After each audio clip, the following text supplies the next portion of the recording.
Fala pessoal, bem-vindos a mais um vídeo aqui do Ratel Hub. Bom, então hoje a gente vai discutir um pouco do assunto, né, que está no vídeo, que é porque o Bitcoin, né, é o ouro digital, né? Por que o Bitcoin é melhor do que o ouro, né? O que faz ele ser melhor que o ouro? Quais são as características, né? E para isso eu acho que eu vou discutir ao longo do vídeo aqui algumas informações importantes, né? Algumas características, alguns conceitos importantes, né? Então a gente vai rever aqui conceitos como inflação, aumento da base monetária, poder de compra, né? E funções da moeda, né? Conceito de moeda, que eu acho que são coisas importantes aqui para definir alguns pilares aqui que vão ser importantes para a gente poder responder essa pergunta, né? E também, antes de começar o vídeo, eu vou aqui dar destaque para a comunidade última chamada Cripto, né? Que é a minha comunidade de cripto, enfim, é meu grupo privado, né? De cripto, onde eu discuto ali um pouco sobre estratégias de trading, estratégias de investimento em cripto, enfim, tiro dúvidas ali do pessoal. Tem várias pessoas ali já na comunidade e tiro dúvidas ali da galera sobre criptoativos no geral, né? Então, bem, voltamos aqui ao nosso gráfico do dólar, né? O SDT para a BRL, né? Então, como já foi abordado em vídeos passados, né? O real está se desvalorizando dia após dia, cada vez mais, né?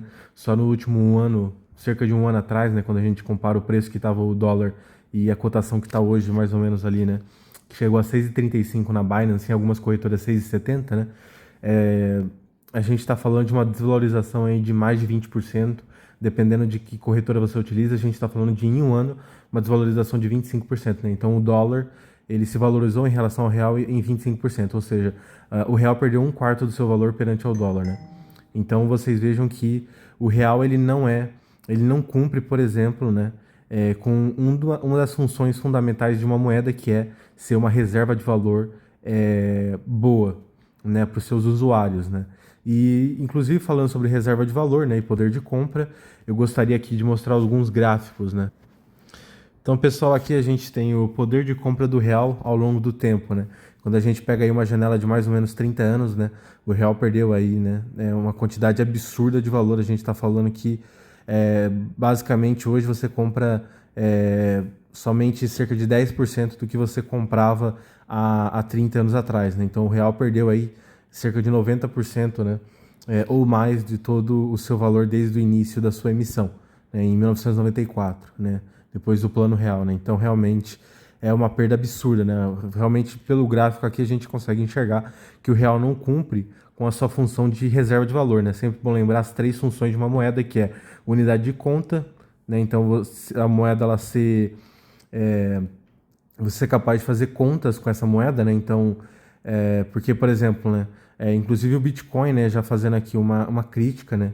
E, enfim, a gente vai abordar mais isso ao longo do tempo, mas o Bitcoin hoje, ele, infelizmente, ele não, embora ele seja uma boa reserva de valor, ele não é uma boa unidade de conta. Por quê? Porque o preço, como ele é muito volátil, ele impede você de fazer contas, né? Então, quanto é que vale, por exemplo, um detergente em Bitcoin, né? Hoje, talvez um detergente Bitcoin valha, enfim, não sei, 5 mil satoshis, mas amanhã pode ser 10, depois de amanhã pode ser 2 mil satoshis. Então, ele não cumpre com função de unidade de conta, né? O real, embora não seja reserva de valor, como a gente pode ver aqui no gráfico, ele é uma unidade de conta, ele serve como unidade de conta ainda, né? Porque quando a inflação também começar a aumentar e a volatilidade do valor do Bitcoin, não, do real começar a aumentar também, ele vai perder essa característica, né? Então, das três funções da moeda, né, que é unidade de conta, reserva de valor e meio de troca, eu diria que o real hoje ele só tem a questão da unidade de conta e do meio de troca, e o Bitcoin tem meio de troca e reserva de valor, né? E, bom, como vocês podem ver, né, o real se desvalorizou imensamente nos últimos anos, né? E isso eu acredito que vai acelerar nos próximos anos, então a gente vai ver dólar a 7, a 8 e o poder de compra do brasileiro diminuindo a cada dia que passa, né? E a título de comparação, né, a gente tem aqui, né, o dólar, né? Então a gente tem aqui o poder do dólar ao longo do tempo. O dólar também sofre de inflação e a base monetária do dólar, que é um conceito que eu vou discutir um pouco mais ao longo do vídeo, ela também aumenta bastante de maneira descontrolada, tá? Mas o dólar, ele cumpre melhor com a função de reserva de valor do que o real. Porque se a gente pega os últimos 25 anos, o dólar perdeu 40% do seu poder de compra em relação ao real, que perdeu aí, se a gente pega aí mais ou menos no mesmo período, perdeu mais de 90%, né? Então, realmente, o dólar, ele embora não seja a melhor reserva de valor que nós temos na atualidade, né? O ouro, por exemplo, é uma melhor reserva de valor do que o dólar. O dólar ainda assim tem essa característica que ele razoavelmente consegue manter o seu poder de compra do seu usuário por ter uma inflação muito menor.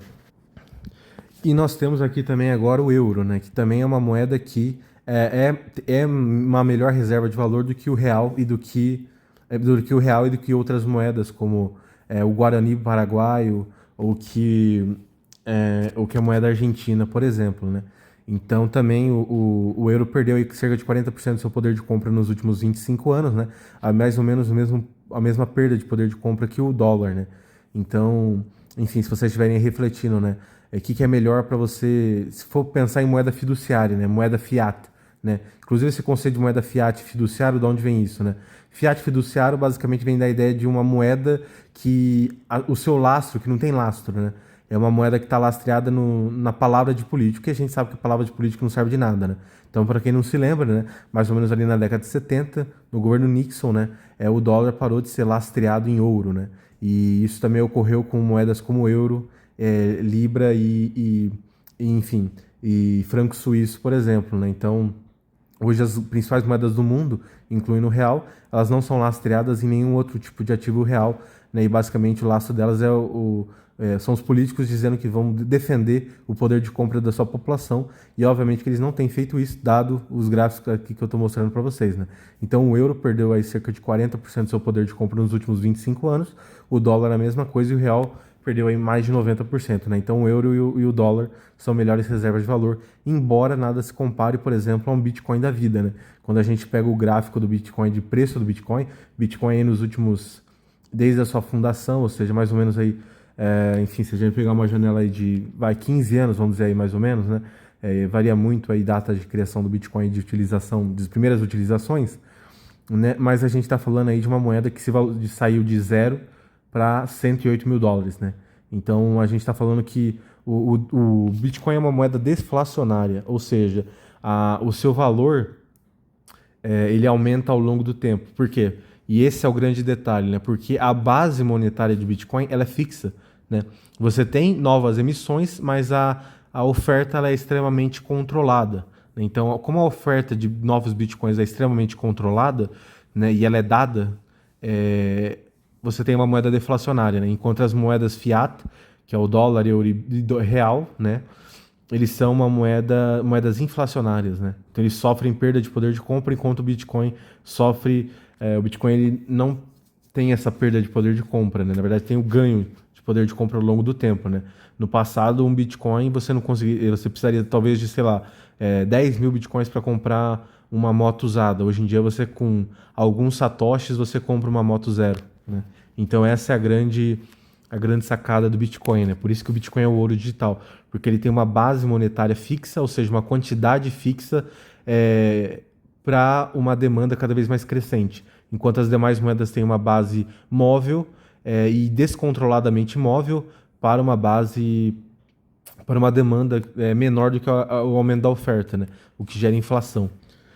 E assim, pessoal, se a gente tiver que falar dos principais motivos pelos quais o real vem se desvalorizando imensamente, e as outras moedas também vêm se desvalorizando por motivos muito parecidos, principalmente o aumento da base monetária, né? Então até vou pegar aqui o gráfico do aumento da base monetária do real. Então aqui na tela para vocês está o principal motivo para a desvalorização do real, o aumento descontrolado da base monetária, né? Então esse aqui é um dado oficial do Banco Central Brasileiro, né? E a base monetária, ela basicamente tem aumentado de maneira completamente descontrolada. É importante aqui dizer, pessoal, tá mais ou menos o conceito de base monetária, que é basicamente a quantidade de dinheiro em circulação. Quando você fala em uma moeda fiat, que tem como objetivo manter ali a unidade de conta, tá? Ou seja, ter ali, por exemplo, uma moeda que tenha unidades de 1, 10, 50 e 100 reais, é importante dizer que é natural que haja um aumento da base monetária, tá? Então, por exemplo, né, se você parar para pensar para que serve a moeda, né? A moeda é um meio de troca, né? Então, basicamente, né, no passado a gente tinha, há muitos milênios atrás, né, o ser humano ele utilizava meios de troca extremamente rudimentares. Então, ele utilizava pedras, conchas, né? Depois começou a utilizar metais e depois começou a utilizar depois os metais, pedras preciosas e depois passou para as moedas fiduciárias, né? Que é moeda lastreada em palavra de político, né? E assim, quando você fala em qualquer tipo de meio de troca, de unidade, quando você fala em qualquer tipo de moeda, para você manter a unidade de conta, ou seja, para você manter a moeda, é, as unidades da moeda sendo sendo para você permitir que as pessoas possam fazer conta, né, com as unidades da moeda, é importante que você vá aumentando aos poucos a base monetária conforme a riqueza da população aumenta. Então, para pensar, né? Vou explicar isso de maneira o mais fácil possível, né? Imagina que você tem um país onde a riqueza desse país seja de US$ 1 bilhão, né? Então, aliás, né? Aí já vamos dizer, na verdade, US$ 1 bilhão não. Imagina que você tenha uma população que você tem uma riqueza X, tá? E essa riqueza X, ela vai ser representada por uma base monetária do real, por exemplo, né? De qualquer moeda que seja, né? Mas vamos pegar o real como exemplo, né? Então você tem essa população com X de riqueza e você tem Y da moeda real para representar esse X de riqueza. Para você manter a unidade de conta, ou seja, para você manter, por exemplo, uma unidade dessa moeda, ela compra, por exemplo, vamos dizer assim, 1 milésimo da riqueza da população, né? Então, imagina que você tem lá todo o X representando toda a riqueza dessa população, né? Então, você tem ali uma unidade dessa moeda real representa 1 milésimo, né? Da riqueza total da população. Para você manter essa relação, você concorda comigo que se de um ano para o outro a riqueza da população dobrar, você precisa dobrar a quantidade de moeda também, porque senão a unidade de conta não vai se manter, né? Você vai ter uma unidade dessa moeda representando muito mais riqueza, né? Então, para você manter a unidade de conta e os preços razoáveis, e para que as pessoas possam compreender os preços no supermercado, é importante que haja aumento da base monetária. O aumento da base monetária é algo normal. O problema é que o aumento tem sido feito de maneira descontrolada pelos governos, por vários motivos, né? O principal motivo é basicamente porque o governo rouba a população, né? O governo ele aumenta a base monetária porque a inflação, né, que é decorrente desse aumento da base monetária, ou seja, a inflação nada mais é do que a desvalorização da moeda, né?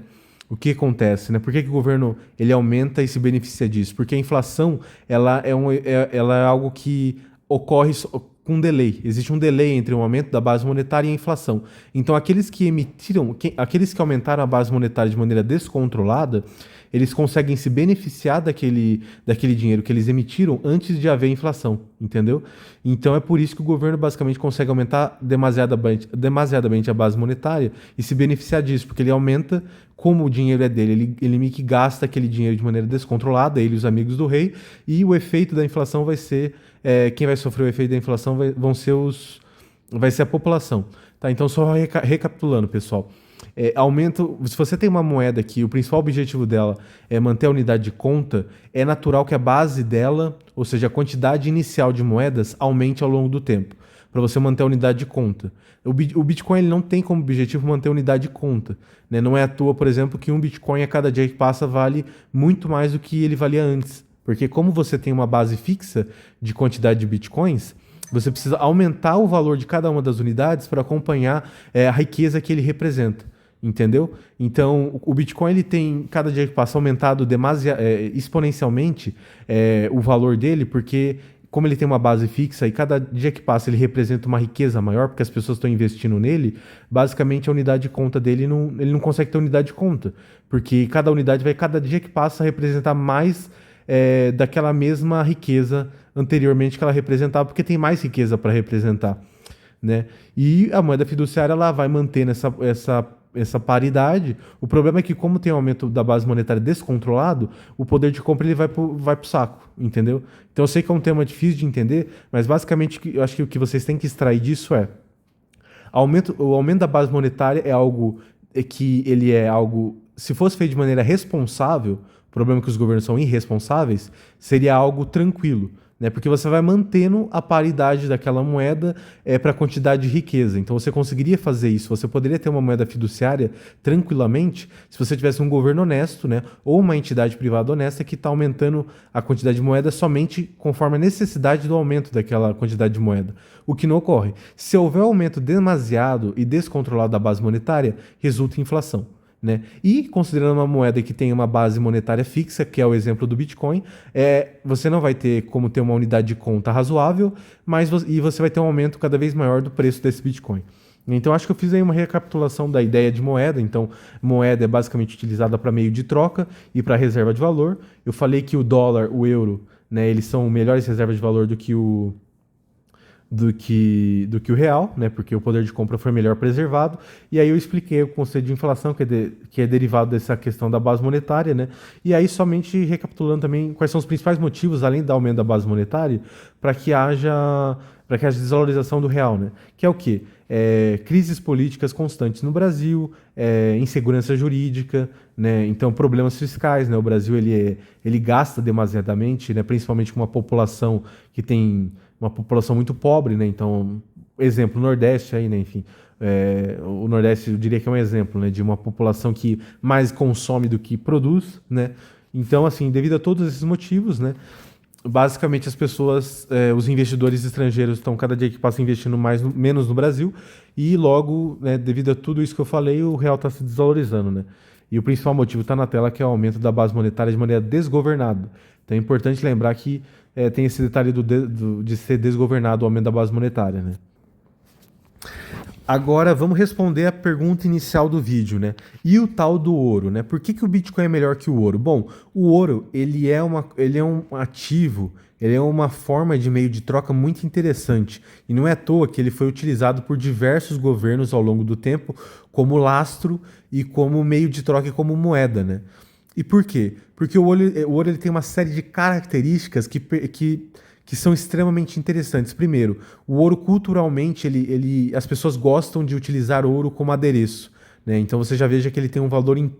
Eu já discuti o conceito de valor intrínseco, né? Mas basicamente ele tem um valor que está para além da utilização como moeda, né? Então o ouro ele pode ser utilizado como moeda, mas também pode ser utilizado como adereço. Isso faz com que ele seja um ativo muito interessante. Além disso, o ouro ele tem uma oferta reduzida, controlada na sociedade, né? Então as principais jazidas de ouro já foram descobertas, ou seja, a oferta está relativamente dada.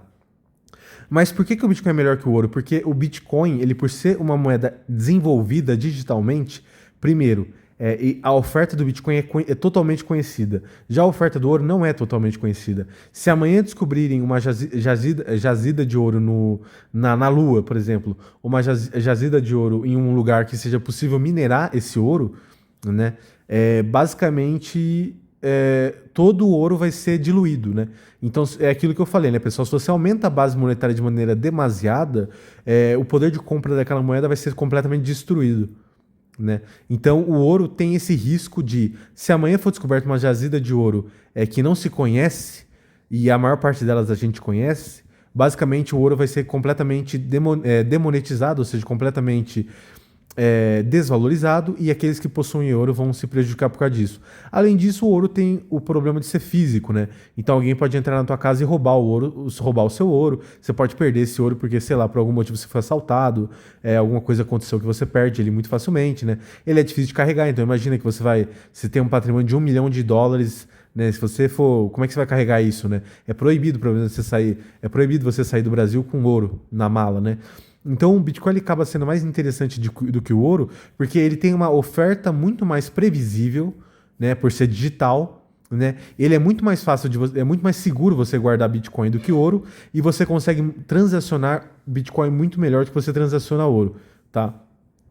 Então, basicamente é isso, né, pessoal? A gente está falando de que se a gente fosse fazer um ranking das melhores moedas, eu diria que é Bitcoin, depois vem o ouro, depois vem algumas joias e metais preciosos, e depois vem as principais moedas fiduciárias, né? Que é euro, libra e dólar. Mas, como foi discutido, né, não adianta nada você ter dólar, embora o dólar seja uma melhor reserva de valor do que do que o real, por exemplo, já que no longo prazo você também vai acabar tendo o seu poder de compra consumido, tá? Então, enfim, eu passei aí pelos principais conceitos aí, pessoal. Eu sugiro que vocês tentem entender melhor o conceito de base monetária, as três funções do dinheiro, que novamente repetindo, né, que são os três princípios aristotélicos, né? Então, o Renato Trevisan vive falando desses princípios, né, que é o quê? Unidade de conta, meio de troca e reserva de valor, né? E, enfim, também discutimos um pouco da inflação, né, que o Brasil ele vem sofrendo cada vez que passa mais da inflação, devido a esse aumento cada vez maior da base monetária, né? Então o governo basicamente fica emitindo mais moeda para poder basicamente sustentar, basicamente para comprar voto, é isso que o governo faz, né? Ele emite moeda para ficar, sei lá, pagando Bolsa Família, para poder fazer obra, para poder consertar praça, para ficar asfaltando rua, né? 10 vezes no ano, né? Ele asfalta de qualquer jeito para poder reasfaltar e o governante ser reeleito. Então, basicamente, o governo ele utiliza, né, esse aumento da base monetária para se financiar de maneira injusta, porque no final das contas isso acaba consumindo o poder de compra do brasileiro, né? E também é uma estratégia de você manter a população meio que pobre, né? Independente de você, tá? Então eu passei aí pelos principais conceitos, pessoal. Acho que esse vídeo é importante. Talvez eu vá, enfim, discutir mais um pouco sobre esses conceitos no futuro, tá? Mas é importante vocês terem eles em mente para entender o porquê que o Bitcoin é mais valioso que as outras moedas, que o real, que o dólar ou que o ouro, né? Porque a oferta é extremamente reduzida, ela é previsível, ela é controlável, o Bitcoin é mais fácil de transacionar, perder Bitcoins é mais difícil do que perder ouro é muito mais fácil, é mais difícil de roubar Bitcoins do que roubar ouro, tá? E é mais fácil de tirar do país, caso você tenha algum problema, né? E se, enfim, e se toda a economia colapsar, né, o Bitcoin será menos afetado do que o ouro, né, em uma tese de colapso total. Então é isso, pessoal.